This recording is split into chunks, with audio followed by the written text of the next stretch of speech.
క్యారెక్టర్లో నేను శ్రీరామచంద్రుడి టైపు, కానీ క్యారెక్టర్లో నువ్వు సీత టైప్ అయితే చెప్పు, నిన్ను నేను పెళ్ళి చేసుకుంటాను.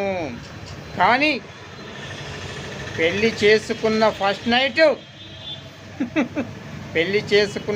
నైట్ నీకు బాయ్ ఫ్రెండ్ ఫోన్ చేశాడనుకో,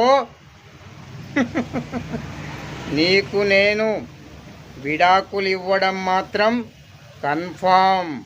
అర్థమవుతుందా? ఆ తర్వాత నువ్వు లోకంలో బతకలేవు. లోక నిందతో ఆత్మహత్య చేసుకొని చచ్చిపోవాల్సిందే. అందుకే నువ్వు నాకు నిజం